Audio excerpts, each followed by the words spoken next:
Assalamualaikum warahmatullahi wabarakatuh.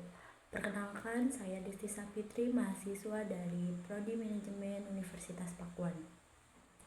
Dalam kesempatan ini, saya akan membahas tentang belajar dengan karakter, yaitu bagaimana pendidikan tidak hanya tentang nilai akademik, tapi juga tentang membangun pribadi yang berintegritas, disiplin, dan bertanggung jawab. Coba deh kalian bayangkan, apa jadinya kalau seseorang pintar tapi tidak jujur, atau rajin tapi tidak punya rasa tanggung jawab. Nah, disinilah pentingnya pendidikan karakter. Jadi di video ini saya ingin mengajak kalian untuk melihat bagaimana pendidikan di era digital ini bisa membentuk sarana karakter. Ini ada latar belakang. Di era digital, pendidikan sering hanya berfokus pada nilai akademik. Padahal, keberhasilan sejati juga ditentukan oleh karakter seperti disiplin, tanggung jawab, dan kejujuran. Teknologi mempermudah belajar, tetapi juga menantang pembentukan karakter. Karena itu, pendidikan harus menyeimbangkan pengetahuan dan pembentukan kepribadian agar generasi muda siap menghadapi perubahan zaman. Adapun poin-poin utama membangun belajar dengan karakter positif. Yang pertama itu menetapkan tujuan belajar yang jelas dan realistis. Yang kedua, menerapkan disiplin diri. Yang ketiga, mendorong rasa ingin tahu dan kreativitas. Yang keempat, rutin melakukan refleksi diri. Yang kelima, mempraktikkan kerjasama dengan empati. Dan yang keenam, menghargai proses dan usaha bukan hanya hasil. Selanjutnya, ada masalah yang sering terjadi, yaitu yang pertama, fokus hanya pada nilai atau prestasi akademik, bukan sikap dan proses belajar. Yang kedua, kurangnya disiplin dan manajemen waktu. Yang ketiga, minim rasa ingin tahu atau motivasi intrinsik. Yang keempat, kurangnya refleksi diri dan evaluasi belajar. Dan yang terakhir, menghargai hasil akhir lebih daripada usaha dan proses belajar. Selanjutnya ada manfaat. Yang pertama, membentuk disiplin, tanggung jawab, dan konsistensi. Yang kedua, meningkatkan kemampuan berpikir kritis dan kreatif. Yang ketiga, menumbuhkan rasa percaya diri.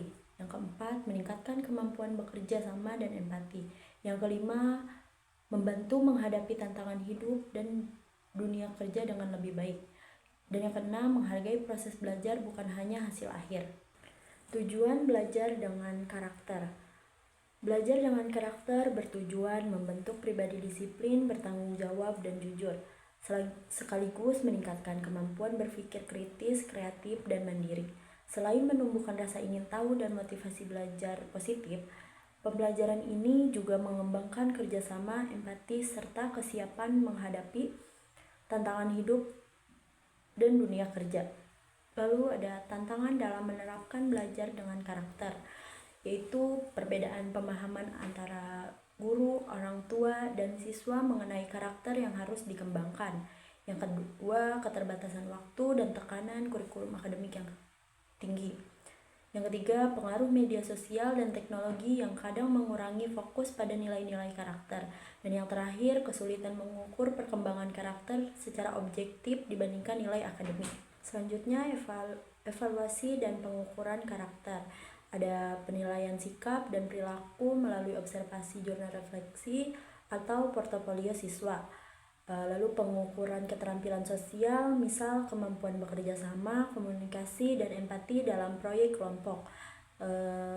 Lalu ada refleksi diri siswa untuk menilai kemajuan pribadi dalam disiplin, tanggung jawab, dan motivasi dalam belajar. Selanjutnya ada kesimpulan. Jadi, belajar dengan karakter tidak hanya fokus pada pencapaian nilai, tetapi juga pada pembentukan sikap, keterampilan, dan nilai-nilai positif. Pendekatan ini membantu siswa menjadi pribadi disiplin, kreatif, bertanggung jawab, dan mampu bekerja sama, sekaligus menumbuhkan motivasi belajar yang sehat. Dengan demikian, belajar dengan karakter mempersiapkan siswa menghadapi tantangan hidup dan dunia kerja secara lebih matang, sambil menghargai proses belajar itu sendiri.